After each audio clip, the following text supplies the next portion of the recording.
Me corresponde coordinar la mesa número 1 de la paz parcial a la paz total, completa, grande, posible, con dos invitados muy conocidos en estos asuntos desde pues, la academia. Hay muchos conocidos, hay autores que no trabajan en la academia. En nuestro caso, hemos convocado a dos académicos para que discutamos sobre este asunto, que son el Mauricio García Durán, sacerdote jesuita, y la profesora Angélica Redberg. En esta mesa, denominada de la paz parcial a la paz total, completa, grande, posible, la convocatoria que les hicimos a los profesores fue la siguiente y es sobre lo que vamos a discutir el día de hoy. Los acuerdos logrados entre el Gobierno Nacional y las FARC en 2016 abrieron un interrogante. ¿Entramos al posconflicto o sigue pendiente la tarea de completar la paz? Este es uno de los problemas públicos que más polarización crea entre los colombianos. Mientras el Gobierno Nacional ha planteado una política de paz total que facilita los diálogos con todos los actores armados, guerrillas, carteles mafiosos, bandas de delincuentes, entre otros, los detractores creen que esa negociación legaliza el crimen, deja impunes los delitos, convierte en actores políticos a los delincuentes y cree que las Fuerzas Armadas deben operar para conseguir su rendición, como siempre lo hicieron, y de ese modo conseguir la paz. En medio de esta discusión se han fortalecido varias estructuras armadas de las disidencias, los actores multicrimen han ampliado el control territorial, se han asesinado importantes líderes sociales y pobladores rurales, se siguen desplazando campesinos y ha aumentado la sensación de inseguridad, en parte amplificada por los medios tradicionales. Las organizaciones y los movimientos sociales que demandan la garantía de derechos humanos, cuyos militantes y activistas apostaron por el gobierno del cambio, siguen reclamando la paz territorial y la paz con justicia social que se ofreció en campaña. Siguen exigiendo su participación en los acercamientos con estos grupos y, como lo conversábamos ahora con Mauricio, pues hay mucha movilización por la paz en todos los territorios que casi nadie está atento a esos reclamos. Esta mesa ofrece un balance sobre cuánto hemos avanzado hacia la paz y qué tanto lo hemos hecho. Bien, entonces vamos a presentar a los dos profesores que están en esta mesa. Voy a hacer una presentación muy rápida. Estuve pues allí como navegando en internet para tener lo más completa su hoja de vida, pero me quedaría aquí las 2 horas leyéndola y no terminaría. Así que hice un estrecho resumen y ustedes dos pues me disculparán la síntesis que voy a hacer de ustedes. Mauricio García, ya les había comentado, es sacerdote jesuita, pero estudió ciencia política, es magíster en filosofía y doctor en estudios para la paz. Aquí tengo a dos uniandinitos reunidos. Entonces, los reencontré además, después de mucho tiempo. Lleva más de 30 años investigando sobre el conflicto armado, los procesos de paz y la movilización por la paz, la reconciliación y la movilidad humana. Entiéndase esto como el desplazamiento forzado, la migración y el refugio de las personas pues, que son amenazadas por los actores armados. En estos momentos es profesor de la Cátedra Perdón y Reconciliación en la Universidad Javeriana de Cali y desde enero de 2023 es el director del doctorado en estudios para la paz que hacemos entre la Javeriana Cali y la Universidad del Valle. En su hoja de vida de la Javeriana dice que ha publicado ya 11 libros y 84 artículos en temas relacionados con estas temáticas de su interés. Quizás el libro que más conocemos todos es el libro Movimiento por la Paz en Colombia, 1978-2003, que constituye su tesis doctoral en estudios para la paz. Y uno muy actual, que pues nos sirve mucho para comprender lo que estamos, pues en los momentos en que estamos y en los aportes que podemos hacer desde la academia, es el libro Herramientas para la Reconciliación. El último, que está todavía caliente, es El reto para negociar la paz, del cual es compilador con Vera Grave y con Oti Patiño Ormaza, donde apuestan pues aquí por la paz desde el gobierno nacional. Angélica Redberg es politóloga, tiene una maestría y un doctorado en ciencia política. En estos momentos es profesora titular de la Facultad de Ciencias Sociales y también la decana de esa misma facultad. Imparte cursos tanto en pregrado como en posgrado y especialmente en la maestría de construcción de la paz. Es la directora del programa de investigación sobre conflicto armado y construcción de paz CONPAZ. Es directora del grupo de investigación Conflictos Armados, Construcción de Paz y Estudios Globales en Seguridad y hace parte de varios institutos de investigación. Tiene una amplia producción, también le conté más de 80 artículos en diferentes lenguas y muchos de ellos en colaboración con diferentes académicos. La mayoría está publicada pues en revistas indexadas internacionales y sus temáticas predilectas, pues de acuerdo con lo que alcancé a revisar en esta hoja de vida, tiene que ver con los empresarios y la paz, la reintegración, el género y la política, la implementación del acuerdo de paz, minería y criminalidad, construcción de paz, estudios sobre conflictos armados a paz y pues lo que tiene que ver con ese campo de evolución permanente que es la negociación.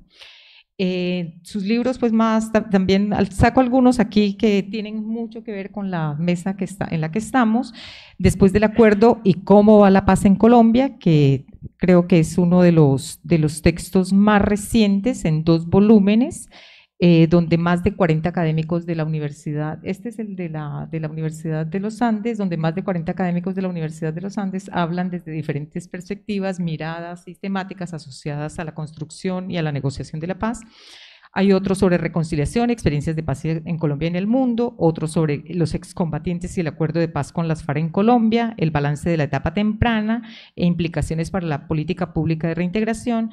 Y me gusta mucho que ella haya sido la compiladora de la obra de Francisco Leal Buitrago sobre el clientelismo, el sistema político colombiano, la seguridad nacional y el Congreso de la República en los 4 volúmenes, porque pues Francisco Leal estuvo muchas veces también aquí acompañándonos en este coloquio y es uno de los sociólogos pues más destacados de este país y ustedes le hicieron un homenaje anticipado a su muerte con la publicación de esos libros, un trabajo que nosotros también hicimos acá, pero con Álvaro Camacho Guisado, y también queremos hacerle este homenaje a Fernando Urrea, que nos acompaña hoy aquí publicando toda la obra de Fernando, y ya estamos en ese proceso de recopilación de sus textos. Bien, bueno, ya hay muchas cosas más, pero lo que quiero mostrar aquí con ustedes es que estamos ante 2 juiciosos estudiosos de la paz, del campo de la paz, que además han sido tenidos en cuenta por diferentes actores del conflicto, que han negociado la paz, han estado asesorando al gobierno, han estado asesorando a otros actores que negocian la paz. Es decir, que son voces autorizadas en este encuentro para ayudarnos a responder por los cambios y las resistencias al cambio de los colombianos en torno a la paz como un problema de la agenda de los problemas públicos, que es lo que nos convoca en este evento hoy. Entonces vamos a empezar dándole la palabra a Mauricio García con su ponencia Retos y dilemas de la apuesta por una paz total, las dificultades de implementar una política pública para la paz en Colombia. Mauricio, tienes la palabra.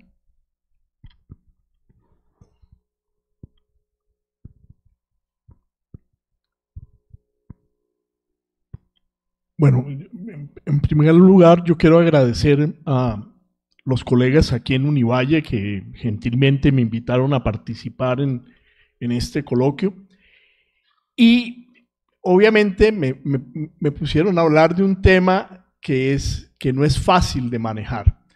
Y no es fácil de manejar porque la paz total se presta o para defensas a ultranza o para críticas también a ultranza. O sea, dada la polarización que se vive en el país, y eso hace que no sea fácil aproximarse y tener una mirada que dé cuenta de las complejidades de lo que está en juego.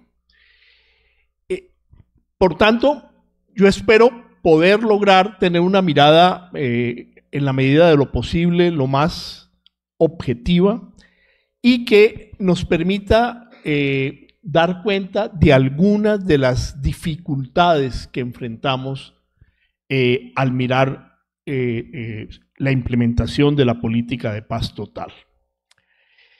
Miren, lo primero, creo que el punto de partida es preguntarnos cómo se está viendo la paz total hoy en día.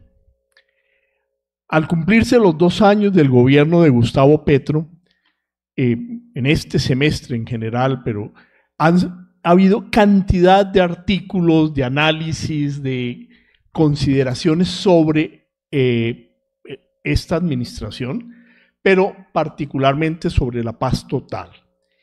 Y yo creo que es importante aproximarnos desde ahí y mirar cuáles son las dudas e interrogantes que surgen en la dinámica de implementación de la paz total.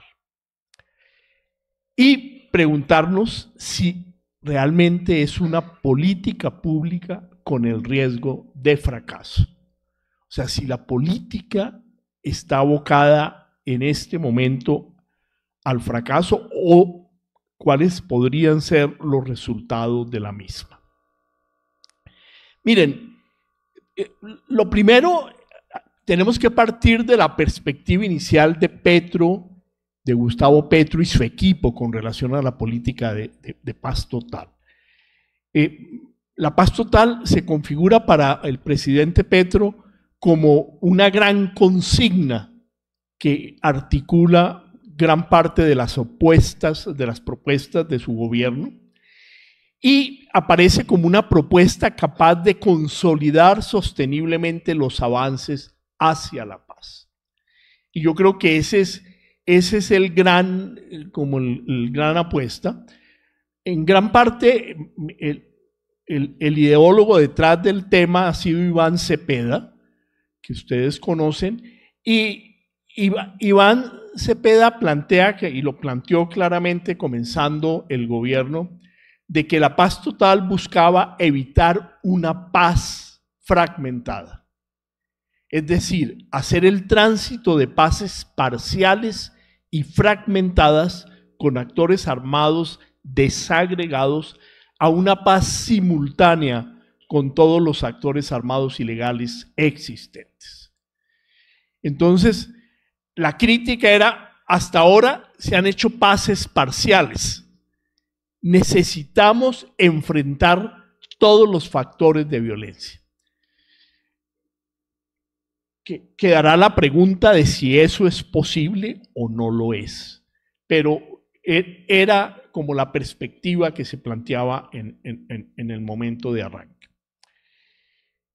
Considero que fue una aspiración política laudable, típica del estilo del presidente Petro, formulada como una apuesta maximalista, una paz total, grande e integral, con el interés de enfrentar todos los factores generadores de violencia en el país. Así lo planteó Danilo Rueda en una intervención que tuvo con actores internacionales. Y era esa insistencia de que es una paz total, grande e integral, que está enfrentando o que quiere enfrentar los distintos problemas. Ya más recientemente, lo que Oti Patiño ha planteado es que queremos que la paz territorial sea algo irreversible. Es decir, parecería que hay una migración al interior del mismo equipo del presidente Petro de pasar de una paz total a una paz más acotada, territorial, y que así no se firme definitivamente, que por lo menos esté en un proceso de hacerse irreversible en los procesos que se negocian. Miren, ¿cuáles son los interrogantes que yo pude rastrear en la lectura de prensa? Fundamentalmente, se habla del desgaste de la paz total, del peligro de fracaso, de la crisis de la paz total, de los hilos sueltos de la paz total. Se preguntan si la paz total está en vilo, la paz total se desfondó, y los cortocircuitos de la paz total. Si ustedes ven, la mayoría de elementos es que parecería que no se logran articular todos los componentes, que hay hilos sueltos, que hay cortocircuitos y que eso lleva a que la apuesta tenga el peligro del fracaso, la crisis, el desgaste, el desfonde de la política, y creo que es como una inquietud grande que se presenta en esos momentos. Es necesario entrar a mirar eso hasta dónde llega.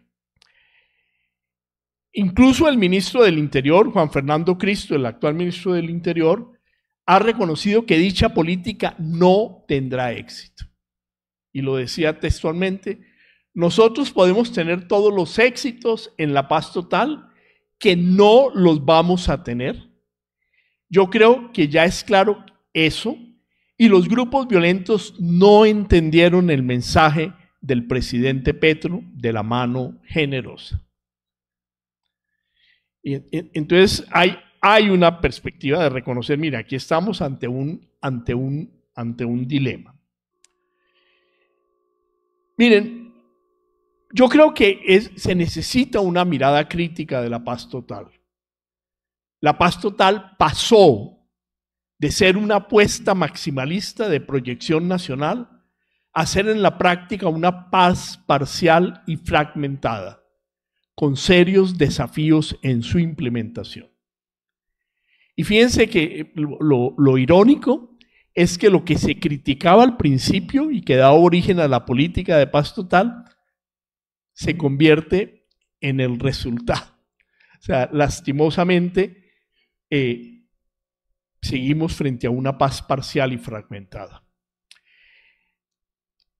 No se logra percibir con claridad lógica la lógica política que subyace a la misma política. El tipo de proceso de paz que realmente está en juego, y se pueden percibir algunos visos de improvisación en las 10 mesas de diálogo y negociación que se han abierto. Miren, todos entendemos, si hubo dificultades para manejar algunas de los procesos de paz anteriores, cuando era uno o en el máximo caso 2 procesos en curso, mucho más lo va a hacer cuando usted tiene 10 mesas de negociación abiertas con muy distintos actores y de muy distinto calibre. Por tanto, la paz total tiene el riesgo, a medida que pasa el tiempo de este periodo presidencial, de reducirse a un eslogan de gobierno, de reducirse a una entelequia en el imaginario del presidente Petro. Se ha tenido la pretensión de proponerla como una política de Estado, pero no se ha tenido ni siquiera la capacidad para implementar el acuerdo final con las FARC, sin lo cual difícilmente se avanza para consolidar la paz. Déjenme, yo les planteo algunas condiciones mínimas para una política de paz implementable. Y ese es un ejercicio de algunas lecciones aprendidas de los procesos de paz anteriores. Miren, el punto de partida para un análisis de una política como esta tiene que ser el desarrollo de el implementar, del poner en marcha la paz, del peacemaking en inglés. Un análisis de la política de paz total nos requiere que de alguna manera miremos las lecciones aprendidas que quedan en 42 años de procesos de paz que se han negociado en el país. Contemporáneamente, en el pasado hubo otros acuerdos de paz, los cuales muestran resultados, acuerdos finales y de desmovilización con 10 grupos guerrilleros de muy diverso tamaño y desarrollo político-militar. El mayor nivel de investigaciones y publicaciones sobre la paz se ha dado en el campo de establecer la paz, en el campo del peacemaking. Nosotros estamos haciendo un seguimiento a toda esa producción y nos encontramos con más de 230 publicaciones o artículos, textos, capítulos sobre el tema de las negociaciones. No entramos en el tema de la implementación de la paz, no entramos en el tema, no, el proceso mismo de negociación. Y una de las cosas que se derivan de allí es que hay unas lecciones que apuntan a fijar las condiciones necesarias para que una negociación de paz pueda avanzar de manera eficaz. Sin pretender agotar el tema, me voy a referir a 4 de esas lecciones. Hay más y no pretendo en estos 4 puntos que voy a señalar agotar el tema. Una primera condición es: se necesita tener claridad en el horizonte y rumbo de la negociación. Si no hay esa claridad, o sea, no hay horizonte posible. Por tanto, hay que tener en cuenta 2 dimensiones en ello. Una es la apuesta que tienen las partes, particularmente el gobierno, sobre la negociación. ¿Qué se pretende alcanzar con la misma? ¿Qué es lo negociable? ¿Qué objetivos tendría la negociación? ¿Qué es lo que se pretende con la negociación? Y fíjense ustedes que por lo menos se nos abren 4 escenarios. Un primer escenario es de abrir diálogos con grupos armados sin tener un acuerdo de paz en el horizonte. O sea, simplemente sentémonos a hablar, pero no hay, el horizonte no es firmar un acuerdo de paz y desmovilizar un grupo insurgente. En segundo lugar, es posible avanzar en una paz territorial que sea irreversible, así no se firme la paz en este gobierno, que es un poco, creo, gran parte de lo que se está planteando actualmente el Alto Comisionado de Paz. En tercer lugar, puede que el norte o el horizonte de la paz sea alcanzar una paz negativa, es decir, una paz que ponga fin a la violencia directa. Terminar con todos los factores activos del conflicto y desmovilizar unos determinados grupos. Y un horizonte más de fondo es alcanzar una paz positiva. Lograr una paz positiva que implique desarrollo incluyente, ampliación de la democracia y una cultura de paz y reconciliación. Es tener como horizonte final la paz grande, que significa la convivencia en los territorios y la reconciliación nacional. Entonces, fíjense ustedes que el horizonte de la paz, de una negociación de paz, puede ser variado y puede ir desde lo mínimo, que es hablemos, a llegar a una serie de reformas estructurales que permitan ajustes a nivel económico, político y cultural. Y el segundo aspecto que se pone en juego ahí es el tipo de reconocimiento del actor armado en la negociación. Fíjense ustedes que ahí hay una complejidad muy grande que está vinculada a si es un actor criminal, si es un actor político, si es un actor híbrido, si es un actor consolidado, si es un actor difuso, si es un actor dividido o en proceso de fraccionamiento. Por una parte, si el actor con que se negocia tiene un carácter claramente político, las condiciones jurídicas de negociación son distintas a las que tienen actores de índole claramente criminal y vinculado a las economías ilegales. Ahí hay una complejidad actualmente, y es que el límite entre actor, digamos, con contenido político y con contenido criminal se ha ido corriendo. O sea, es un espectro en que se combinan ambas variables en mayor o menor medida. Por otra parte, es distinto negociar con un actor unificado y con presencia nacional que hacerlo con un actor sin unidad real, más como una unidad laxa de una confluencia de frentes regionales que no responden a un mando unificado. Y eso tiene serias implicaciones en una negociación. Además, porque responden en muchos casos a intereses vinculados al narcotráfico, a las economías ilegales, la minería ilegal, etc. Las divisiones al interior de los actores armados hacen más difícil negociar, pues no hay garantía de que lo acordado con los representantes en la mesa exprese necesariamente los intereses de los distintos sectores presentes en ella. Hemos, en estos 2 años largos, 2 años y medio, hemos visto divisiones en el ELN, en el Estado Mayor Central y en la Segunda Marquetalia. Y parecería que el proceso de divisiones puede continuar. O sea, no hay garantía de que... entonces es lo que se habla de las disidencias de las disidencias de las disidencias. Una segunda condición a la que yo quiero llamar la atención es el desarrollo desigual de los componentes del modelo de negociación. Mire, no tenemos mucho tiempo para entrar aquí.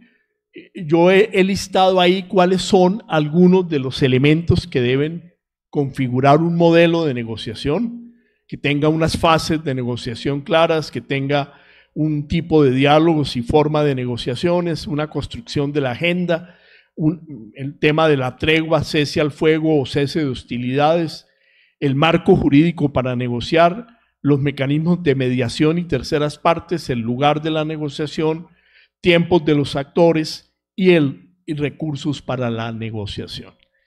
Fíjense ustedes que ha habido en el actual gobierno y en la política de paz total un desarrollo desigual de estas características, lo que no ha permitido que se configure propiamente un modelo de negociación en sentido estricto, o sea, con todas sus características. Entonces, se avanza. Hay que llamar la atención, fíjense, uno de los puntos críticos que se diferencia de otros de los acuerdos y de los modelos de negociación es lo de acuerdos de aplicación inmediata. Y obviamente lo que eso significa y los retos que eso plantea.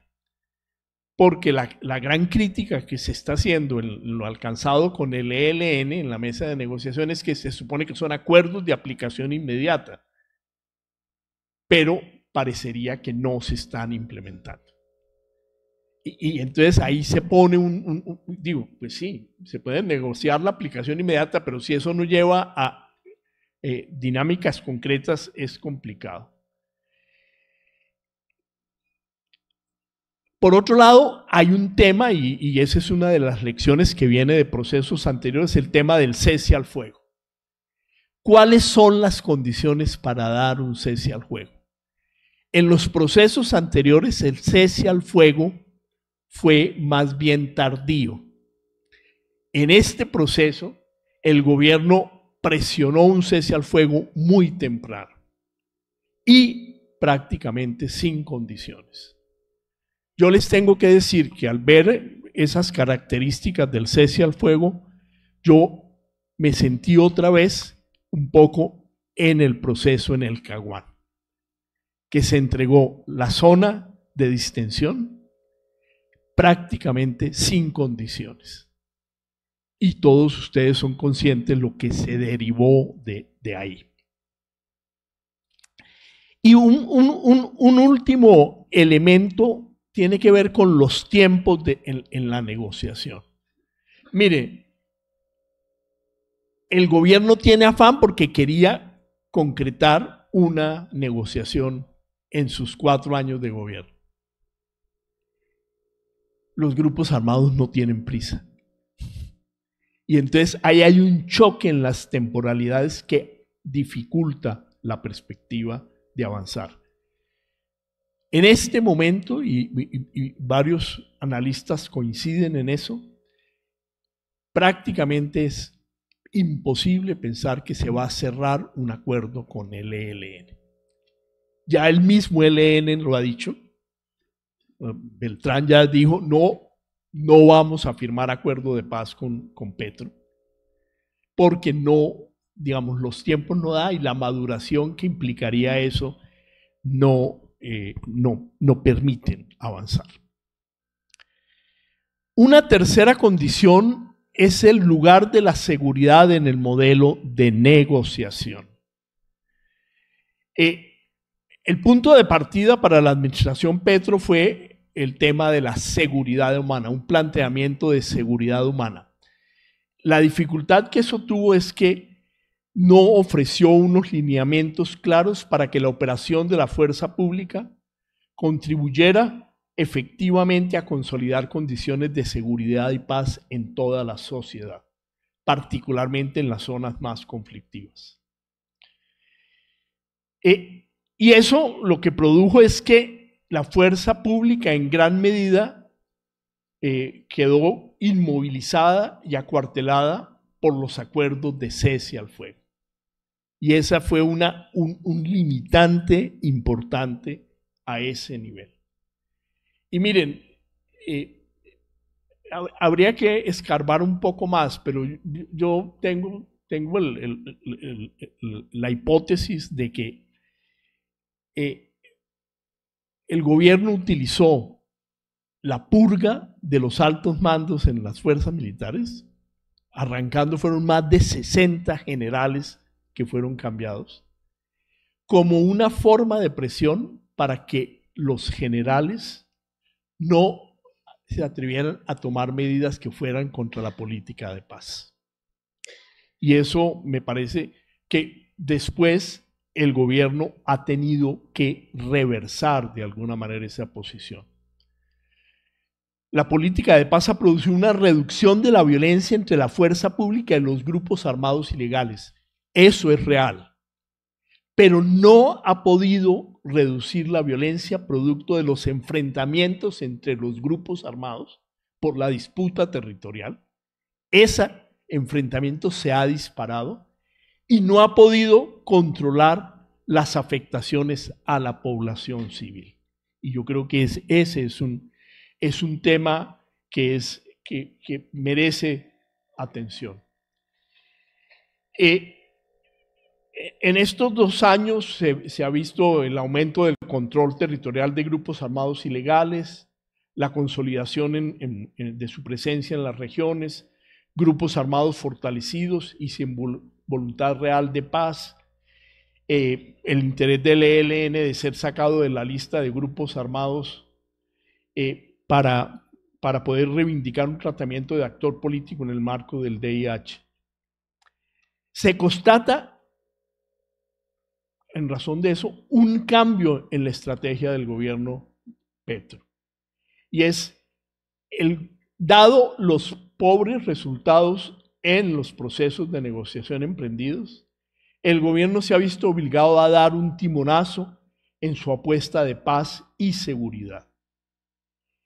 Y ha migrado en gran medida a una política prioritariamente contrainsurgente, que incluye los bombardeos aéreos. Ustedes han visto, ya se han autorizado bombardeos aéreos. Bombardeos aéreos en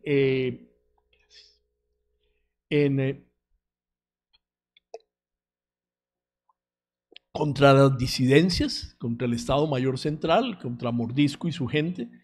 Después, ahora contra el Clan del Golfo.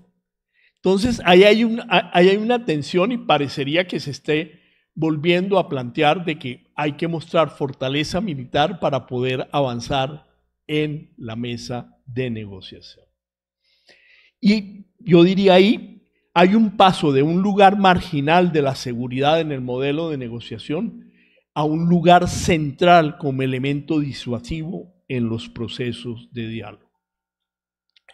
Y una última condición a la que yo me quiero referir es la participación de terceras partes en el proceso de paz. Por una parte, algo que ha sido mucho más claro es el papel de la comunidad internacional, el rol de mediación y garantes del proceso que han tenido los distintos gobiernos, entre ellos el gobierno de Venezuela, que no deja de poner ciertas dificultades en ese proceso. Y por otro lado, la incapacidad que tiene la comunidad internacional de hacer presencia en 10 mesas activas de negociación. Entonces, claro, eso genera una tensión porque es un rol importante y deseable, pero no siempre se logra responder. Y por otro lado, el papel de la sociedad civil en los procesos de paz. Miren, en el libro que María Eugenia mostraba ahora, ahí hay el cuarto capítulo es sobre formas de participación de la sociedad civil en los procesos de paz. Y yo llamaría la atención de que ha habido un rol creciente de sociedad civil, no como se esperaría, y yo creo que la mayor vía ha sido a través de nombrar algunos representantes en la mesa de negociación de organizaciones sociales, de ONGs, etcétera, de partidos políticos. Bueno. Pero yo creo que hay un reto muy grande y es cómo garantizar que verdaderamente la sociedad se sienta dueña del proceso, se apropie del proceso y logre avanzar en esa dirección. Déjenme terminar con algunas puntadas de cómo hacer realidad la paz total. El camino posible, el camino hacia una paz posible y alcanzable, una paz parcial e imperfecta. Miren, yo creo que necesariamente hay el reto para, en este tiempo que queda del gobierno Petro, de plantearse de una manera muy clara un plan realista de una paz posible y alcanzable en las actuales circunstancias, así sea una paz imperfecta e incompleta, así sea una paz parcial. Si el gobierno realmente quiere tener algunos resultados y quiere mostrar algo en el 7 de agosto del 2026. Seguir trabajando para que haya una paz grande e integral que se pueda ir haciendo en el futuro, pero que no sea el punto de partida de la dinámica. De lo contrario, se ahoga la paz total.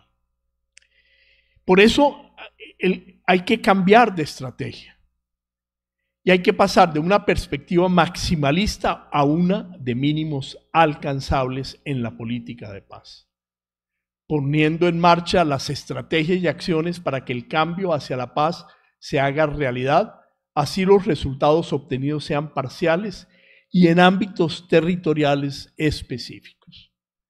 Miren, yo creo que el realismo político de Oti Patiño lo está llevando a focalizar que en este momento es posible una paz parcial en algunos territorios, como el proceso que está haciendo con Comuneros del Sur en Nariño. Pero es una cosa acotada, no es la paz total con todos y en una dimensión nacional.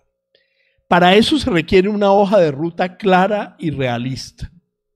Y yo creo que el gobierno sí tiene que tener unas metas posibles de alcanzar de aquí al 26. Y me parece pertinente la perspectiva que Oti Patiño plantea de consolidar avances para que sean irreversibles. Es decir, lo que se pueda avanzar en las mesas de negociación que puedan lograr generar dinámicas que avancen de tal forma que el próximo gobierno no simplemente los puede echar hacia atrás. Y una última anotación es, eso exige una política pública que también explicite los mecanismos de coordinación entre las instancias del Estado para la acción mancomunada y articulada y que abra los espacios para una participación social que involucren las más diversas organizaciones y sectores de población, que no se cansan de movilizarse por la paz y en la construcción de una paz sostenible y duradera. Yo creo que ahí nosotros tenemos que seguir aprendiendo de que este país, a pesar de la violencia, sigue desplegando esfuerzos de paz desde abajo, desde los territorios, desde las organizaciones sociales. Y eso es necesario de tenerlo en cuenta. Gracias. Muchas gracias, Mauricio, por la claridad en la presentación y también por ajustarte al tiempo.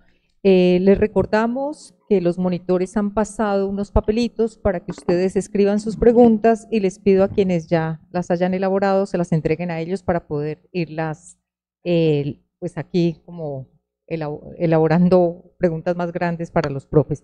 Pero le vamos a dar la palabra de una vez a Angélica y una vez ella termine, haremos las preguntas para los dos ponentes y ellos responderán.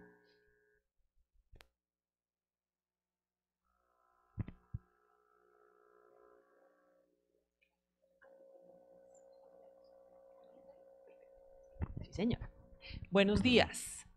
Pues en primer lugar, muchísimas gracias por esta invitación. Estoy muy feliz aquí, María Eugenia, en tu compañía, Mauricio, qué dicha volvernos a ver después de un tiempito, me parece. Muchos de ustedes también viejos conocidos y pues nada, muy feliz de poder tener esta posibilidad de discutir este tema tan impresionante y tan importante. Y me sirve un montón el marco que nos acaba de ofrecer Mauricio, porque una de las dudas que tenemos en Colombia es, efectivamente, llevamos 40 y pico años negociando varios procesos de paz, varios acuerdos en diferentes estados de desarrollo, y la pregunta sí es un poquito cuál es el patrimonio que nos queda de eso, qué avances hemos logrado, cuánto han echado raíces, cómo se han consolidado, qué retos persisten, y uno de ellos tiene que ver con este enorme acervo que hemos desarrollado en el país de lo que llamamos justicia transicional, que forma parte de uno de los puntos que mencionó Mauricio en torno al marco jurídico que ha orientado a estas negociaciones múltiples que hemos tenido en el país. Y en ese sentido, quisiera, antes de plantear la pregunta, que ya la ven ahí, pero explicarles un poquito de dónde nace, y es uno de los grandes dilemas quizás de los procesos actuales, y es ver cómo en pleno desarrollo de una justicia transicional que es considerada pionera, avanzada, ambiciosa y generosa a nivel mundial, hay serias críticas que vienen desde adentro de incluso el grupo que más se ha beneficiado de estos arreglos. Aquí, por ejemplo, tenemos una entrevista reciente publicada en la revista Cambio, donde Carlos Antonio Lozada, comandante de las FARC, jefe de la subcomisión técnica que en La Habana discutió y negoció el acuerdo de cese al fuego, dice que la JEP se está convirtiendo en un obstáculo para la paz, y eso obviamente se enmarca en lo que también el presidente Petro en algún momento sugirió sobre cómo darle un asidero transicional o jurídico o lo que sea a las negociaciones de la paz total, y sugirió ahí esa idea de, ¿saben qué? Dejemos todo esto, paremos de enredarnos tanto con tanta verdad, con tanta memoria, con tanta obsesión por identificar los responsables, hagamos un tribunal de cierre. Y eso creo va entonces muy en marco de este contexto nacional en el cual en ese proyecto de paz total se han planteado no solo esas dudas que Mauricio nos ha descrito, sino cuestionamientos serios con respecto a si todo ese trabajo que se ha hecho en torno a justicia transicional realmente ha servido para avanzar hacia la paz en Colombia y si es lo que debemos seguir haciendo para que esas negociaciones en marcha cojan impulso, lleguen a un final, generen cambio verdadero para la población colombiana. Esto se enmarca en un contexto donde estas son preguntas que nos parecen interesantes probablemente a las personas que estamos en este salón, pero en general la población colombiana hoy en día, 8 años después del acuerdo con las FARC y muchos años después de diferentes y otros sucesivos intentos, difícilmente se emociona con estos temas. O sea, yo no sé, yo veo personas que generacionalmente están, digamos, más en mejor situación que yo, pero creo que muchos nos acordamos cuál era el sentimiento en torno a las negociaciones con las FARC. Mi generación se crió en una Colombia donde pensar que algún día iba a poderse haber un acuerdo con las FARC era bastante remoto. Pensamos en algún momento que la Constitución del 91 era lo que nos iba a traer la paz, ¿cierto? Por eso nos movilizamos en ese momento. Después de la Constitución del 91, de hecho, hubo un pico humanitario atroz en el país, no pasó eso, por el contrario, FARC y otras guerrillas se fortalecieron.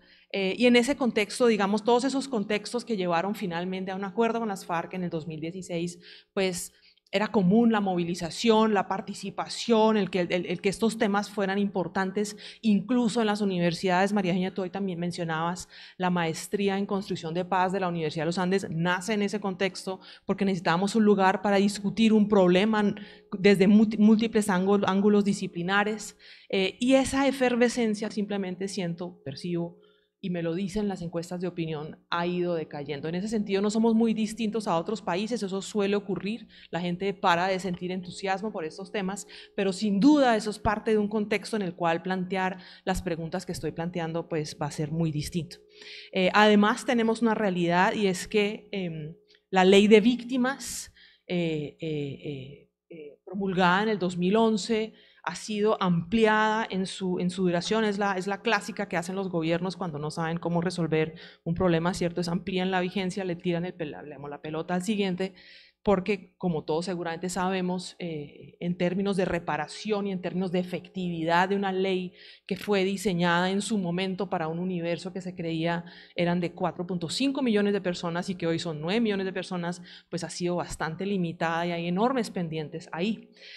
Todo para decir que en el año entrante se cumplen 20 años de la justicia transicional, digamos, definida como desde el inicio de la ley, de las discusiones en torno a la ley de alternatividad penal que luego llevó a Justicia y Paz, que llevó a todo el proceso con los paramilitares, y es el momento entonces preguntarnos, listo, dado ese contexto, dado todos los avances que hemos tenido, dado que Colombia, para bien o para mal, sigue siendo considerada un ejemplo a nivel mundial en torno a estos temas, ¿cuál es realmente el aporte que se ha logrado?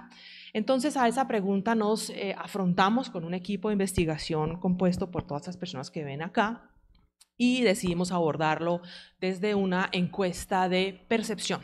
Contamos con el apoyo de Ipsos Napoleón Franco, con financiación de un consorcio del cual formé parte, que es el Consorcio sobre Género, Justicia y Seguridad. Hicimos muchas preguntas, pero una tenía que ver o iba dirigida específicamente a esto, después de todo este trabajo que ha hecho Colombia de tener más verdad y más memoria y más identificación de responsabilidades que nunca en su historia. ¿Dónde estamos exactamente en términos de los avances que eso ha generado en términos de justicia, de construcción de paz? Digamos, eso es importante que lo sepan, fueron casi 3.000 encuestas que hicimos en 2 olas, en junio y octubre del año 2023. La encuesta es representativa para las principales regiones geográficas, esto es interesante, aunque no voy a entrar en mucho detalle en eso hoy. la mitad de la muestra identificadas como mujeres, 16% de la muestra identificadas como víctimas directas del conflicto. Insisto, esa es una perspectiva particularmente importante para nosotros, aunque el cálculo es más o menos que un quinto de la población colombiana han sido victimizados. 80% de la muestra casi forma parte de estratos 1, 2 y 3, y esto muy importante, un porcentaje importante de la muestra hace parte de los municipios SOMAC o PEDET, que son municipios específicamente priorizados para recibir atención estatal y para hacer un poquito realidad esa promesa de que construir paz es construir Estado. Entonces han sido regiones en las cuales se han priorizado tareas como el desarrollo de infraestructura, inversión social en educación, en salud, etc. Entonces son municipios que son particularmente importantes en esa estrategia de paz territorial y por tanto valía la pena preguntarnos en esos municipios cómo se evalúa la cosa.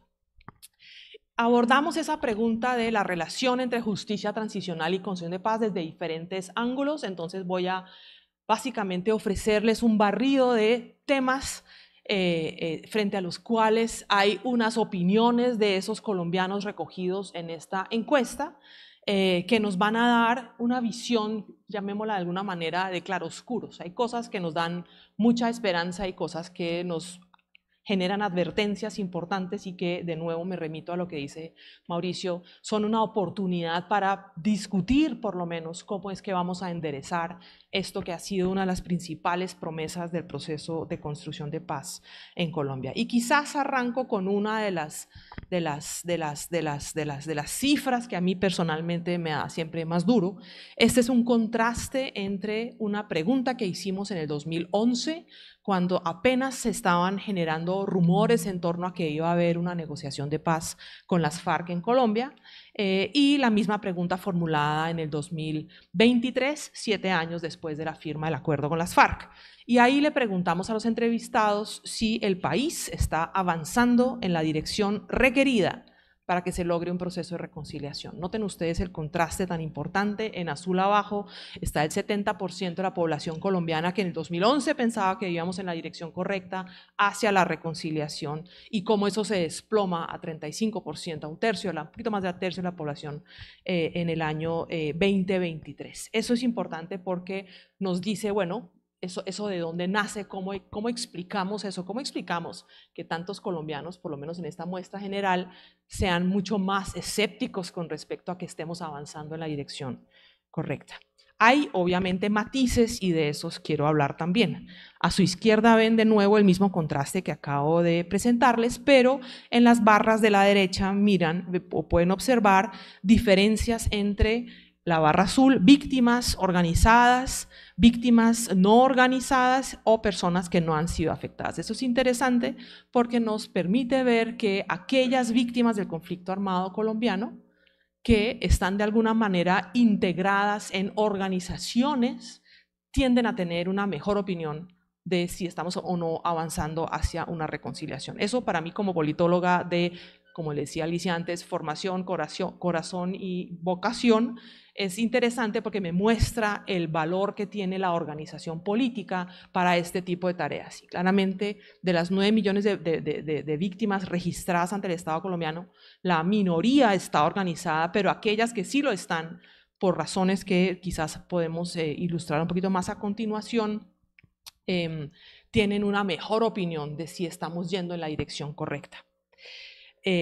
Cuando preguntamos de manera abierta por la reconciliación a nivel general, vemos de todas maneras que hay una mayor esperanza en el tema general que cuando preguntamos específicamente por la reconciliación con los excombatientes. La Colombia de hoy en día es mucho menos paciente con las necesidades y realidades particulares de las personas que formaron parte de los grupos armados que en otra época. En otra época había más expectativa quizás, había más disposición, había incluso mayor propensidad a aceptar la proximidad social con personas con pasados en grupos armados ilegales. Eso parece que se está reduciendo en una Colombia que hoy en día es mucho más exigente con respecto a, por ejemplo, como veremos a continuación, la justicia sobre los excombatientes, la necesidad de que rindan cuentas, que aparezcan y hay algún tipo de castigo por las miles de acciones que han ido confesando, y eso explica, entre otras cosas, un poquito también la reacción de Carlos Antonio Lozada, con la que empecé,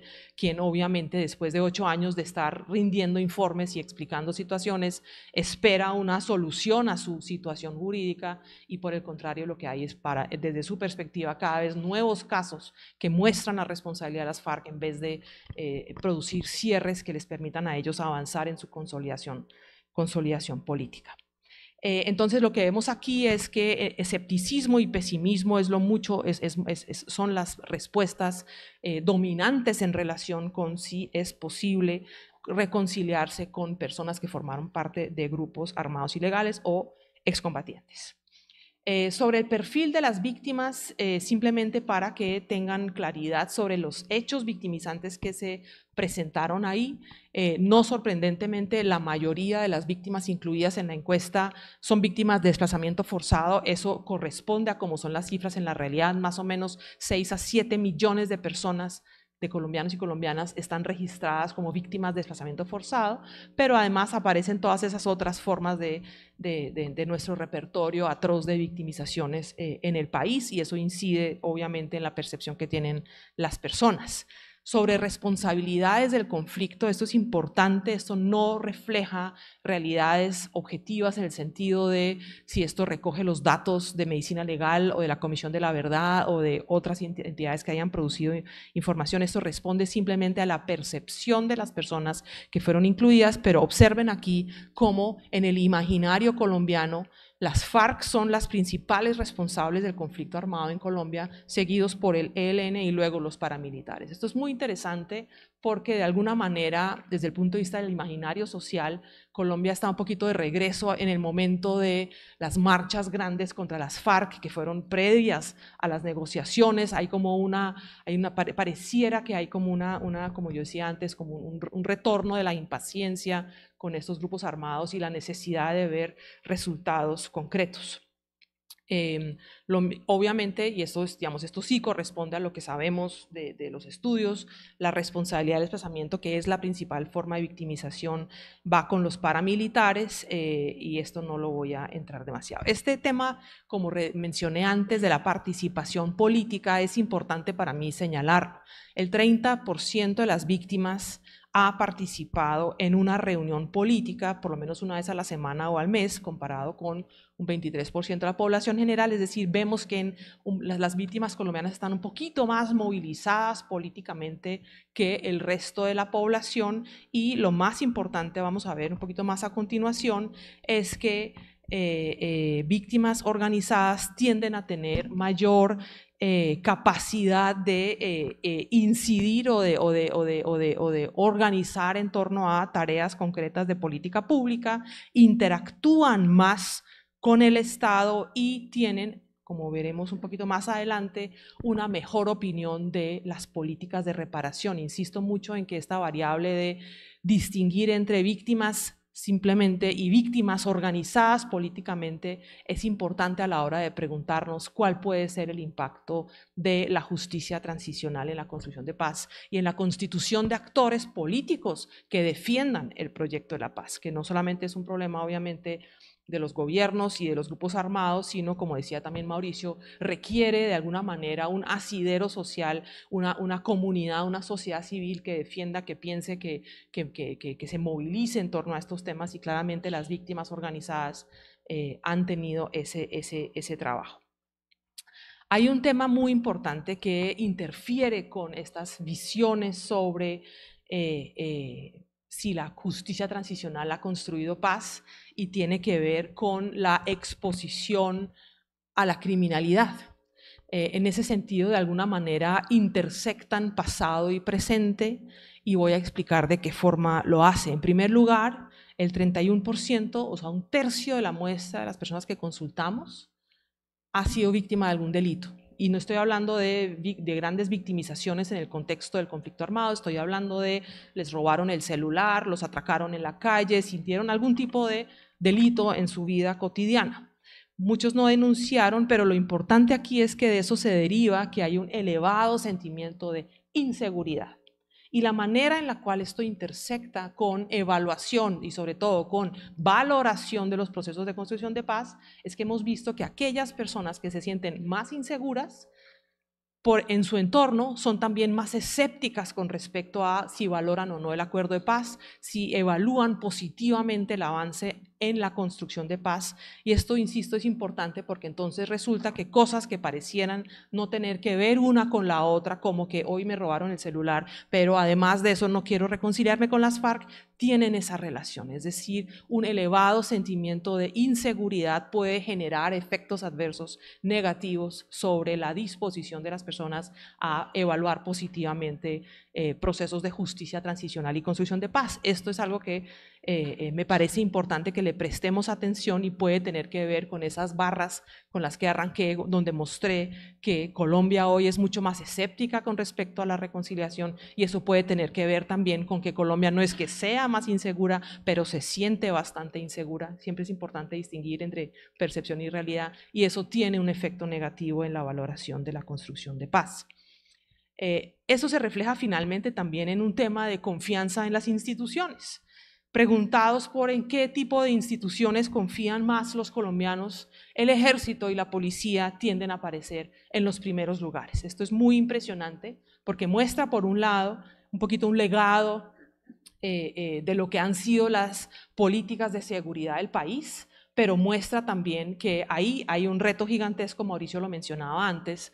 Hoy en día la fuerza pública no es la misma que hace unos años, están muy divididos, están muy debilitados también, no tienen un mandato claro y sin embargo son la institución estatal en la cual más confían los colombianos en promedio, y eso genera claramente una responsabilidad, ¿cómo llamarlo?, una brecha mínimamente para preguntarnos entonces cómo responder a ese clamor popular.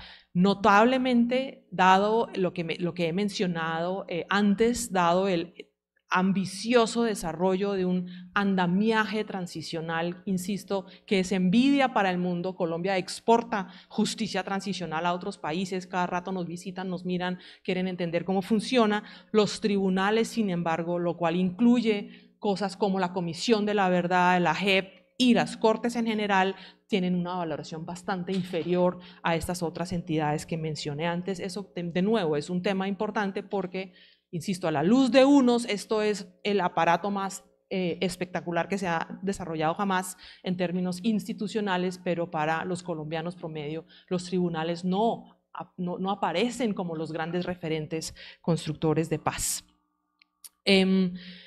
Con respecto a conocimiento de la ley de víctimas, esto es impresionante también para mí, por lo menos muchos colombianos han oído, pero no saben mucho de la ley de víctimas, y sobre todo muchas víctimas dicen no conocer la ley de víctimas. Esto para una ley que existe desde el 2011, para una ley que ha centrado su atención en atender las necesidades de la población más vulnerable, después de que un presidente dijo que el acuerdo de paz tenía que tener como centro a las víctimas. Eso el presidente Santos lo sigue diciendo a diario, cada vez que puede, para resaltar la importancia de eso. Es muy notorio, es decir, después de todo ese énfasis y ese desarrollo institucional que se ha hecho sobre ley de víctimas, muchos todavía no la conocen o incluso no la valoran. Y voy a ir pasando por acá simplemente para quizás entonces ir uno de los últimos puntos, y tiene que ver con la pregunta de nuevo sobre reconciliación. Este es un tema, María Eugenia, que deberíamos mirar más juntas, porque el hecho es que ocurre que las mujeres somos más escépticas con respecto a la reconciliación. Y eso no sé si una explicación interseccional nos serviría para entender eso, pero en general somos mucho más resabiadas frente a estos temas que los hombres, y eso me llama, digamos, me parece que se presta para un análisis que creo que no hemos hecho con cuidado. Además de eso, no sorprendentemente, personas que se sienten vulnerables económicamente tienden a ser más escépticas frente al tema de la reconciliación. Curiosamente, en nuestra muestra, los menores de 35 son también más escépticos. Eso para mí es contraintuitivo, porque en otros estudios he encontrado que los jóvenes, por el contrario, sobre todo aquellos que no tienen experiencia con la guerra, son mucho más abiertos a las posibilidades de encontrarse con distintos, con otros, con espacios en los cuales se les enfrente a las realidades del conflicto. Y por otro lado, de nuevo, son mucho más optimistas personas en las regiones más vulnerables por la guerra. Mencioné al inicio las SOMAC, los PEDETs, que pues no aparecen acá, pero deberían estar ahí también. Son regiones en las cuales la gente cultiva un poquito más de esperanza con la posibilidad de avanzar hacia la reconciliación y la paz que en algunos entornos urbanos, lo cual también plantea esa división histórica que hemos tenido en el país de entender cuáles son las realidades de las ciudades de cara a estos temas y cuáles las realidades de las regiones. Colombia es un país donde 80% de la población opera en y desde las ciudades. Significa que las ciudades son las que más votan, son las que más aportan impuestos, son las que más pesan a la hora de formular políticas públicas, y sin embargo gran parte de la guerra ocurre todavía en esas regiones rurales alejadas donde, según estos datos, hay esperanzas importantes. Ya lo había mencionado, estar organizado es un predictor de mejor expectativa frente a temas de reconciliación, y eso entonces vale la pena resaltar. Por último, ya para concluir, simplemente para completar este cuadro de luces de esperanza y advertencias importantes, le preguntamos a las personas si su vida ha cambiado desde el proceso de paz. Y aquí hay varias cosas notorias, espero que las observen.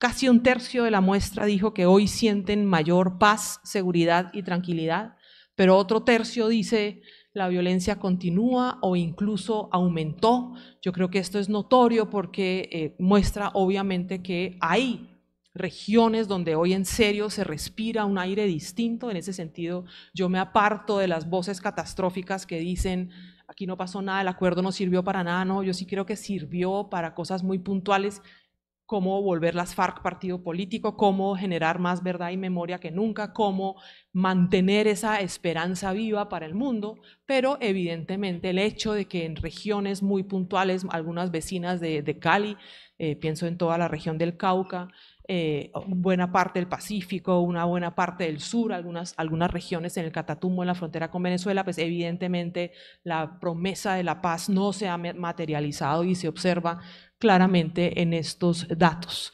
Que no haya cambiado social o económicamente una región puede ser bueno o malo, eso es difícil de interpretar, pero también muy interesante que en el año 23 un quinto de la muestra nos dice no hemos experimentado conflicto. Eso probablemente son los privilegiados de las ciudades colombianas que sí tienen a veces una mala valoración del acuerdo y de la justicia nacional porque les pasa un delito en la calle, lo mencioné antes, ese vínculo es importante, hay que hacerle seguimiento, y nos muestra simplemente que la Colombia del año 23 y por qué no también la Colombia del 24 es una Colombia que tiene todavía rastros y experiencias muy disímiles con la guerra, posturas diferentes frente a esa pregunta de cuánto y cómo estamos avanzando hacia la paz, y claramente ahí quedan tareas gigantescas. Simplemente un par de reflexiones finales. Este tema del nivel de conocimiento de la ley de víctimas, que es la herramienta más importante de las víctimas colombianas de cara a los grandes pendientes que tiene con ellos el Estado y la comunidad internacional, nos muestra que existen brechas significativas en la comprensión de estos conceptos y sobre todo brechas significativas en cuanto se utiliza esa herramienta para avanzar en las tareas. Para mí es un poquito un misterio que 9 millones de personas que están registradas como víctimas en Colombia hoy no sean aparentemente un actor político tan importante, porque vemos que cuando sí se organizan tienen mucho impacto, pero en general no están muy movilizadas ya en la actualidad. y está ya lo que mencioné también, la brecha de género frente a estos temas. Ya lo dije, las mujeres somos más escépticas, somos más distanciadas, confiamos menos en la perspectiva que nos ofrecen estos andamiajes. Esto vale la pena mirarlo más. Vemos específicamente que las víctimas organizadas tienden a ser más optimistas y muy importante, un tema que está en el corazón del debate sobre justicia y paz, y lo ha estado por más de 20 años, es esa pregunta sobre cuánta justicia estamos dispuestos a sacrificar a cambio de que haya paz, ¿cierto? El viejo debate sobre si deben o no ir a la cárcel, sobre cuánto tiempo tienen que ir, sobre si tienen que declarar. La discusión hoy en la JEP es cómo vamos a definir los famosos TOAR, ¿cierto? Los trabajos, obras para que generen reparación por parte del secretariado frente a las responsabilidades admitidas. O sea, todavía estamos dando vueltas sobre esa pregunta, y en ese contexto siguen aflorando una y otra vez preguntas como las que cuya respuesta les mostré, y es que personas diciendo no ha habido justicia o no ha habido suficiente justicia y por tanto yo estoy insatisfecho con este modelo de justicia transicional, necesito que al menos alguien vaya a la cárcel. Es lo que algunos dicen, mientras otros defienden la necesidad de seguir respetando los acuerdos logrados. Frente al tema de la reconciliación, lo mencioné, por un lado hay esa brecha gigantesca entre el optimismo del año 2011 y el escepticismo, por lo menos general, en la valoración de si estamos avanzando o no a la reconciliación. Mi sospecha es que eso tiene muchísimo que ver con ese factor de inseguridad que mencioné antes, y con cierta impaciencia en muchas regiones de que se concrete el acuerdo, de que se avance en el acuerdo, y claramente no ayuda que un proyecto de paz total abandone eso que tenía servido en la mesa, que era un acuerdo listo con las FARC, para implementarlo, y por el contrario, no solamente dispersar a los esfuerzos, sino que al final de este proceso vamos a tener probablemente unos 4 grupos adicionales, porque se rompió el ELN, se rompió el MC y se rompió también la segunda Marquetalia. Y con eso concluyo. Muchas gracias. Mi intención era darles un montón de insumos para que analicemos este punto o esta pregunta muy críticamente.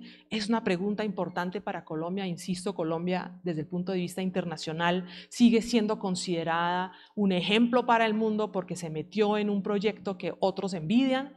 Los colombianos mismos somos mucho más escépticos, ¿cierto? Nos damos un montón de palo, no vemos muchos de estos avances, pero al mismo tiempo deberíamos tener insumos para seguir participando en esta conversación, y eso sí es un deseo que yo tengo, participar no solamente en la discusión, sino también generar una cierta apropiación pública de estos acuerdos, de estos problemas, para que no sean simplemente un tema que ocupe un par de expertos o interesados en un nicho muy especial de la sociedad.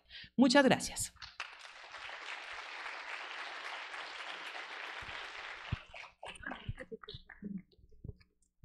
Muy bien.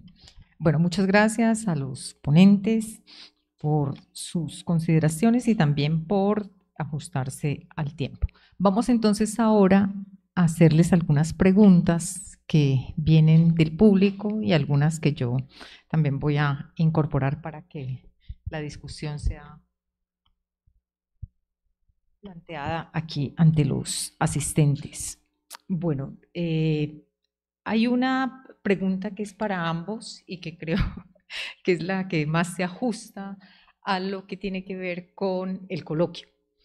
El coloquio se pregunta por las resistencias al cambio, pero también cómo se construyen los problemas públicos. Y entonces una persona les pregunta, desde su perspectiva, ¿podría concebirse la paz como un problema público o es solamente un problema de política pública? Esa pregunta es para ambos. La segunda pregunta, que me parece que también está pues aquí muy relacionada con lo que estamos tratando en esta mesa, tiene que ver con cómo se puede profundizar más en los desafíos de la paz total. ¿Qué es lo concreto de esos desafíos de paz total que se han propuesto desde este gobierno? Hay otra pregunta más para Mauricio y tiene que ver con, a ver, dice, usted afirma que el proceso de paz tiene opositores y defensores a ultranza. ¿Su posición es más la segunda? Te hacen la pregunta a ti. Dice que tú planteaste, afirmaste que el proceso de paz tiene opositores y defensores a ultranza, pero que si desde tu perspectiva hay más opositores que defensores del proceso. Bien, esa es para ti. Hay una para Angélica y después les hago más una vez contesten estas. Bien, esta es para Angélica. Angélica, te dicen que no queda muy claro de qué modo se diferencia, porque fue pues lo que estuviste planteando en todos los resultados de la encuesta, si puedes distinguir un poco más quién es la población general y quién es la población afectada. Y ahorita vuelvo con más preguntas, primero le voy a dar la palabra a Mauricio. Bueno, si la paz es un problema público, un problema de política pública, pues creo que es ambas cosas. O sea, es un problema público, es un problema que nos compete a todos y todas las colombianas y colombianos, o sea, que toca la vida y la convivencia colectiva. En ese sentido, es un problema público, pero la paz demanda una política pública si se quiere buscar una alternativa de solución. Entonces, creo que hay que combinar ambas dimensiones de problema público y política pública. La otra que yo alcancé a captar es de que si hay más opositores que defensores del proceso de paz. No es fácil de valorar. Yo creo que yo lo que me he encontrado es que hay, yo he encontrado ambas voces, pero recientemente sí, y por lo menos en este último semestre, las voces críticas frente al proceso de paz sí han crecido. Y se nota que hay una mayor posición crítica frente al proceso y mayores preguntas. Creo que eso en parte está vinculado al proceso de desgaste que vive todo gobierno y que lo está viviendo la administración Petro. O sea, todo gobierno se va desgastando y llega un momento en que las críticas frente a las políticas comienzan a emerger. Y cierto optimismo que había con relación, por ejemplo, a la paz total en el primer tiempo de gobierno, creo que ha ido perdiendo fuelle. Gracias. Yo también voy a hablar sobre defensores y opositores. Yo quisiera arrancar diciendo que reconozco y valoro los esfuerzos que haga quien sea que los haga por frenar y parar la violencia política. Yo creo que cada gobierno debería tener la libertad de diseñar la respuesta como le parece, y en este caso, pues valoro que el gobierno se tomó en serio la aspiración que todos seguramente tenemos de frenar definitivamente la violencia política. O sea, eso es algo que valoro, reconozco y defiendo. Al mismo tiempo, pues hay riesgos grandes en que haya opositores, pero yo creo que el riesgo mayor es esa fatiga, esa no participación de gran parte de la sociedad frente a esos temas. Yo creo que la fatiga puede ser una oportunidad que le da libertad a los negociadores para hacer un montón de cosas sin que nadie preste mucha atención, pero también creo que es una oportunidad, una ventana de oportunidad perdida si las voces que reclaman avances en la paz total están solas, como ocurre en buenas partes del territorio nacional hoy. Es decir, rara vez se están acompañando los reclamos de las comunidades en el Chocó, en el Putumayo y Nariño, en el Caribe, en el Catatumbo, que dicen que haya avances, que esto realmente redunde en impactos positivos para nuestras vidas. Esas voces siento que no están siendo suficientemente rodeadas, están de nuevo, de alguna manera, convertidas en un fenómeno exótico de sus respectivos lugares. Eso no fue así hace 8 años, cuando sentí yo que había mucha más participación y recogida nacional de esos temas. Eso es lo que quería decir sobre el tema de defensores y opositores, y sobre la diferencia entre población general y afectada. General es una representación de toda Colombia, en la que hay, como mencioné, representatividad de las regiones, la mitad de la muestra mujeres, hombres, etcétera. Afectados en mi muestra son personas que han sido declaradas como víctimas del conflicto armado colombiano. Es decir, afectado es sinónimo en la encuesta de víctima del conflicto armado colombiano, es decir, persona registrada ante el Estado colombiano como víctima de acuerdo con la ley. Eso es como la cosa muy puntual. Gracias. Miren, aquí hay una para cada uno que tienen que ver también con lo público, con el problema público que estamos tratando. Dice que en el ejercicio de capturar, esta es para Angélica, de capturar la percepción o las expectativas mediante el sondeo es ejemplar. Sin embargo, te preguntan cuál es la capacidad que tienen los medios de comunicación o la opinión mediática en la percepción de los ciudadanos sobre la reconciliación. Bien, esa es para ti. Y para Mauricio, te dicen que hay un acervo muy importante en la discusión sobre el éxito de las negociaciones de paz y que tiene que ver con los incentivos que legitiman la violencia, que si no es un poco ingenuo caer en aceptar la paz parcial. Es decir, si no sería ingenuo pensar en que, bueno, si no podemos con todo, entonces quedémonos con pedacitos de la paz. Y esa está muy vinculada a otra que también plantea qué sería lo mínimo que tú planteas en las conclusiones. Quedémonos entonces con los mínimos y no con los máximos de la paz. Listo, gracias. Aunque yo quiero hablar de ese también. Sobre capacidad de los medios de incidir en temas de reconciliación. Pues en primer lugar decirles que yo escribí mi tesis de pregrado sobre los medios de comunicación y fue una dicha, pero obviamente era una Colombia y unos medios muy distintos a los actuales, pero es algo que me parece central en nuestros análisis, que no le he hecho continuidad, pero si la persona que me formula esta pregunta le interesa el tema, sobre eso hay una investigaciones muy interesantes, y colegas míos han trabajado ese tema con mucho mayor detalle del cual yo voy a hacer que lo que yo voy a poder responder. Pero déjenme decir pues que hace rato hablamos de los medios como el cuarto poder, ¿cierto? Siendo los otros tres los clásicos de legislativo, cortes y ejecutivo.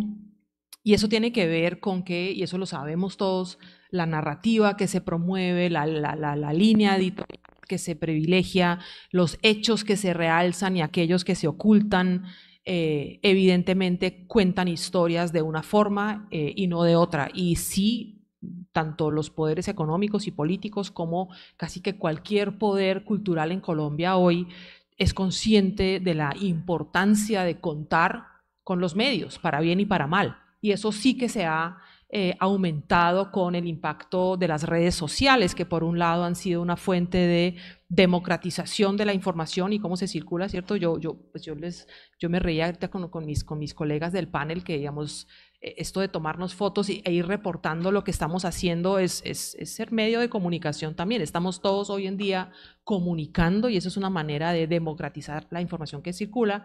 Pero evidentemente sabemos también que las redes a veces exacerban los ánimos, las emociones, presentan visiones tergiversadas o, es así, parciales también de las cosas, y genera un riesgo por ahí. ¿Eso por qué es importante?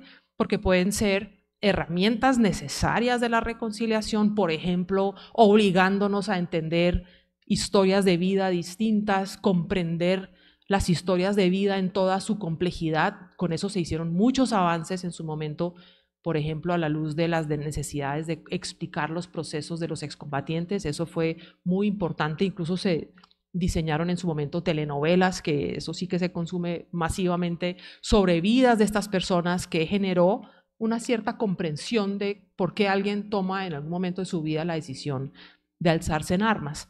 Pero por otro lado, también creo que más recientemente se ha visto un crecimiento de nuevo en esa visión o en esa narrativa de estos no han pagado por sus culpas, estos solamente han recibido su cheque, estos solamente han recibido apoyo, no van a realmente recibir ningún castigo, no se ha reparado el primer daño a fondo en Colombia, por tanto, ¿cuál reconciliación? O para quién es reconciliación. Y eso es una narrativa que creo que también está tomando fuerza otra vez en los medios. Entonces, mi respuesta muy concreta a esto es: los medios tienen mucha capacidad de incidir en cómo comprendemos estos problemas, en cómo los abordamos, y han sido utilizados en ambas direcciones, tanto para exacerbar como para promover acercamientos. Bueno, con relación a la pregunta de si es ingenuo pensar en la paz parcial frente a los incentivos que legitiman la violencia, yo creo que la pregunta cabe también en la otra dirección. ¿Es ingenuo pensar en la paz total? A ver, ¿en qué sentido me explico? O sea, ¿es factible controlar todos los factores de violencia? O sea, ¿es factible controlar narcotráfico, minería ilegal y todo lo que se genera a partir de eso, de punto de partida? Se necesitaría una política pública muy fuerte, muy integral, muy articulada con las Fuerzas Armadas. Bueno, entonces, obviamente, la pregunta frente a la paz parcial es: ¿qué es lo ingenuo? O sea, a ver, la gran pregunta creo es: ¿nos quedamos de brazos cruzados y que la violencia siga? ¿O hacemos o pensamos que se puede hacer algo? Por lo menos acotar el problema de alguna manera. Y yo creo que lastimosamente sigue habiendo la necesidad de avanzar en paces parciales. Y es un poco el camino que se ha ido siguiendo, y poder estructurar unas políticas más claras. Yo creo que algunos temas como el narcotráfico no se podrán resolver sin ciertos niveles de acuerdos internacionales. Y eso pone en cintura. O sea, pues uno puede decir: sí, no, vamos a legalizar la hoja de coca, o vamos a legalizar lo que sea. Pero Colombia solo no logra transformar eso. Y esa es una dinámica que depende de la dinámica internacional. Mira, a mí me sorprende, hace 30 años uno no hablaba de carteles mexicanos. Hoy en día, a todas las zonas de conflicto a las que yo he ido, hay mexicanos. En todas. En el Catatumbo, aquí en el Pacífico, en el sur de Bolívar, en Nariño. Entonces, dice uno: ¿y usted va a negociar con los carteles mexicanos? Digamos, ¿cuál es la apuesta ahí? Entonces, yo sí creo que es una tensión, y lo de ser ingenuo, o sea, yo creo que lo que es importante es plantear realísticamente medidas que se puedan ir tomando. ¿Y cuáles serían los mínimos de la paz, o cómo se limitan esos límites? Mire, yo creo que básicamente es poder definir cosas que sean posibles en un proceso de acercamiento con actores armados. Y ahí hay que acotar que yo creo que es una pregunta que no siempre se hizo, y eso hay que tenerlo muy presente. ¿Cómo acotar si hay condiciones o no de avanzar en una negociación que lleve a un acuerdo de paz con un determinado actor? Mire, yo no sé qué estará pensando el gobierno, pero plantear abrir unas mesas de negociación con el Clan del Golfo y con lo que eso significa, yo digo, o querer reabrir el proceso con los paramilitares, que nunca fue un proceso de paz, nunca. Entonces ahí uno digamos, creo que a mí me parece que sí es muy importante poder definir qué cosas se pueden avanzar y qué medidas hay que tomar para hacer que ese proceso sea productivo, para que la negociación pueda avanzar y poder definir cuáles son esas condiciones mínimas para que esa negociación fructifique. Creo yo que es como la pregunta o la inquietud que a mí me queda.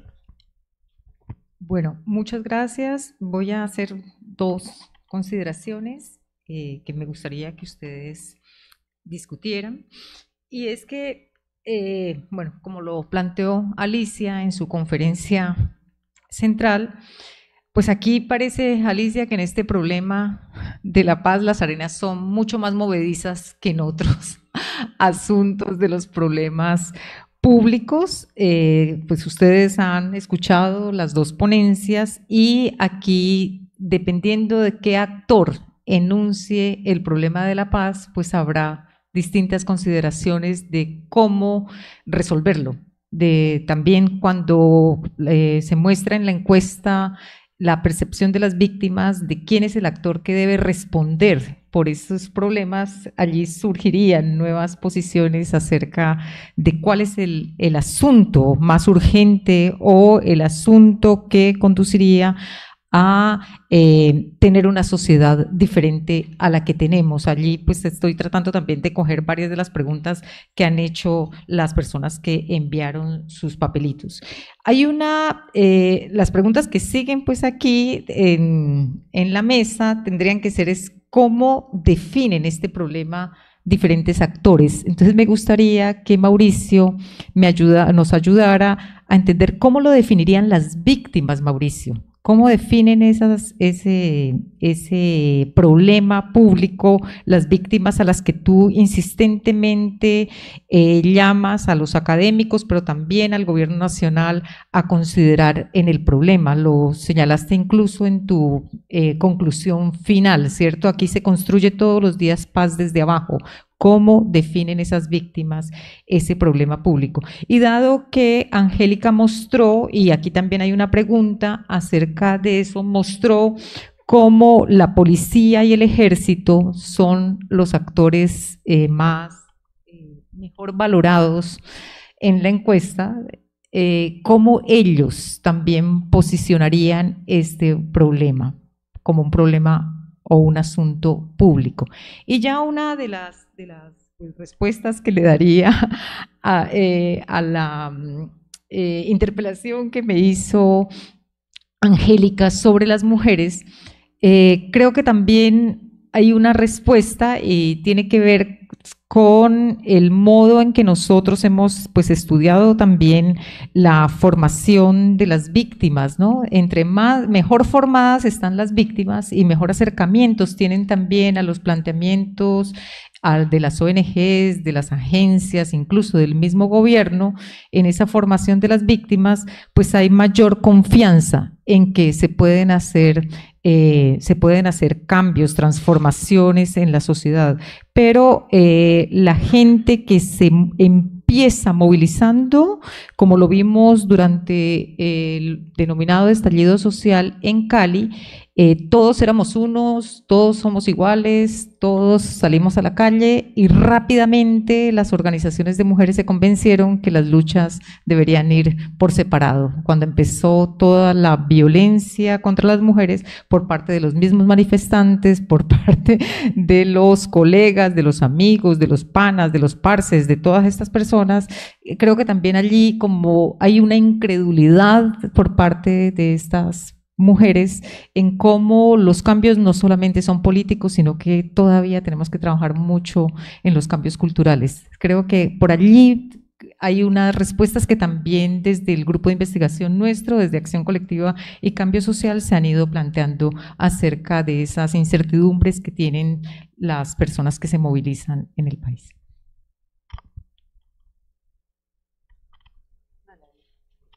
No, a ver, con relación a cómo definen el problema distintos actores, en particular las víctimas, o sea, yo creo que hay una pluralidad de visiones que es muy grande y yo creo que hay que partir de eso.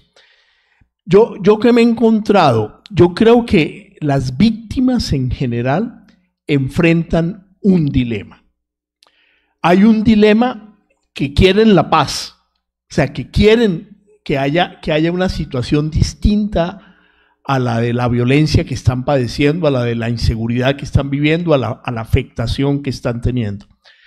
Obviamente, la tensión ahí es qué nivel de justicia para la paz que están buscando. Y entonces ahí se da que en todos estos procesos siempre hay que para tener la paz hay que tener cierto nivel de impunidad. ¿Cuál es el nivel de impunidad tolerable, aceptable por las víctimas? Y yo creo que a ese es el dilema que se enfrentan muchas de las víctimas. Y yo creo que ahí hay que, digamos, obviamente es distinto si son víctimas organizadas o no organizadas, porque el tipo de trámite de sus demandas ha sido mucho mayor y eso permite que puedan tener una posición mucho más clara a ese nivel. Pero mire, yo me he encontrado con víctimas, recuerdo mucho una mujer en el oriente antioqueño que acompañamos desde el programa Por la Paz de la Compañía de Jesús y se fue a visitar líderes paramilitares y había un líder paramilitar que había asesinado a su hijo. Y esta mujer llegó a donde el líder paramilitar y le dice, miren, yo lo perdono. O sea, yo no le tengo rencor, pero dígame dónde está el cuerpo de mi hijo, porque yo necesito darle cristiana sepultura. O sea, ella no descansaba hasta no tener la posibilidad de cerrar ese proceso. Esa demanda es muy distinta, o sea, ella no estaba pidiendo justicia, no estaba pidiendo que el tipo... no estaba pidiendo más cárcel, no estaba pidiendo. Entonces, yo creo que ahí hay un debate y es un debate que está apareciendo ahora, que también uno lo puede ver, Angélica hacía mención a eso, las reacciones de los imputados ante la JEP, particularmente de las FARC, bueno, ¿va a haber cierre aquí? ¿Hay un momento de cierre del proceso de justicia transicional? ¿O esto va a seguir abierto ad eternum? O sea, ¿cómo manejar eso? Y yo sí creo que, de nuevo, el punto es un punto de equilibrio entre paz y justicia. ¿Y cuál es el nivel de paz y cuál es el nivel de justicia? Y eso creo que hay que tramitarlo socialmente. Y eso requiere dinámicas que permitan construir consensos con relación a eso. A mí me parece que ha habido que una de las fallas de los procesos, tanto el proceso con las FARC como de los procesos que se están haciendo ahora, es que no ha habido una adecuada estrategia de comunicación que permita socializar adecuadamente las apuestas que se están haciendo en términos de paz y que haga vendible, legitimable algunos de los acuerdos a los que se pueden llegar. Y yo creo que ese es un punto fundamental, porque sin eso no podemos avanzar y entonces se deslegitima lo que se puede lograr en un momento dado. Gracias. Me voy a referir a la pregunta de la policía y el ejército como los más valorados y cómo ellos posicionaron este problema. No soy experta en policía ni ejército ni en políticas de seguridad, pero sí he observado su participación en estos procesos y esto digamos, es primero hay que mencionar, hubo y hay hoy militares activos participando en negociaciones. Eso es considerado una de las particularidades positivas de las negociaciones colombianas porque se asegura que los combatientes reales, en el sentido de los que se enfrentan efectivamente en el campo de batalla están sentados ahí. Es más, negociadores de ambos lados y observadores internacionales se refirieron a la subcomisión técnica de cese al fuego en la que estaban los militares activos enfrentados a personas como Carlos Lozada y otros de sus colegas como una de las comisiones más eficaces porque se entendían más fácilmente. Digamos, tuvieron momentos absurdos de casi que nostalgia por aquellas batallas que se habían dado en algún momento de su historia y se entendieron como personas en armas. Y eso creo que fue muy, muy llamativo y el punto es que esa subcomisión logró un protocolo muy sofisticado de verificación y monitoreo que no ha sido tomado en cuenta en los ceses actuales para lograr que efectivamente cuando se acordaran se cumplieran. Y si no se cumplían, para tener claro qué iban a hacer. Entonces eso fue increíblemente pormenorizado y es un modelo realmente, insisto, no solamente por la participación de personas activas de la fuerza pública en las negociaciones, sino por el rigor, digamos, con el que desarrollaron esos acuerdos. Después del acuerdo y durante las negociaciones surgió en la Policía Nacional la UNIPEP, que es la Unidad para la Protección y la Edificación de la Paz. Ahí no es construcción, sino edificación. Las jergas de la paz colombiana nos van a enloquecer. Entonces, la edificación de la paz de la policía se diseñó para proteger a los excombatientes que iban dejando las armas, para constituir el anillo de seguridad que protegería también las zonas de desmovilización en las que los 23 campamentos en los cuales las FARC se concentraron después de firmar el acuerdo en esos gloriosos meses de inicios del 2017 cuando vimos chivas, botes, lanchas con farianos saliendo de la selva y entregando armas. De hecho, no, eso nunca lo vimos. Entregar armas no vimos porque eso era parte del acuerdo, pero sí claramente dejaron de usarlas y fueron llevadas a unos bunkers. Y ahí entonces la policía ha jugado un papel muy importante. No sé si ustedes han tenido, por ejemplo, la oportunidad de conocer el contramonumento de fragmentos diseñado por Doris Salcedo a pocas cuadras del Palacio Nariño en Bogotá, hecho en parte con armas de las FARC que hoy son baldosas pisadas por la gente y obviamente el valor simbólico de eso es importante, pero sobre todo ahí hay un video que relata la historia del general Álvaro Pico, de la Policía Nacional, quien acompañó todo este proceso, recogió, recibió las armas, apoyó a sus hombres y a los de las FARC en ese proceso y es todavía considerado una de las personas que lideraron ese proceso más claramente. Entonces, simplemente para decir, ¿cómo ven el problema? Lo ven como un problema, para empezar. Este ejército y esta policía no son actores acorralados en el contexto de la construcción de paz, por el contrario, han tenido que poner su propio pellejo, no solo en el combate, sino también en la tarea de materializar estos acuerdos. Los percibo, igual que Mauricio, hoy en día muy confundidos y muy limitados en su mandato. La decisión de descabezar todas estas figuras en el ejército tenía que ver con probables procesos de malversación de fondos, de líos que siguen siendo investigados.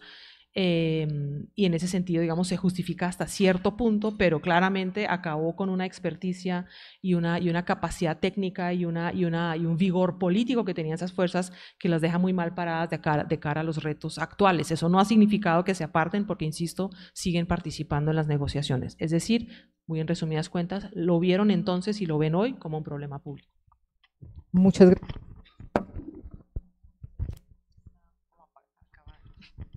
Bueno, de nuevo, pues agradecimientos enormes para los ponentes, para el público asistente, para los organizadores de la mesa. Los invitamos y las invitamos en las horas de la tarde, a las 12 en punto, a la mesa de migraciones, desplazamientos, éxodos y movilidades. Coordina María Gertrudis Roa, ponentes Felipe Andrés Aliaga y Tomás Páez. Están cordialmente invitados a la mesa de la tarde.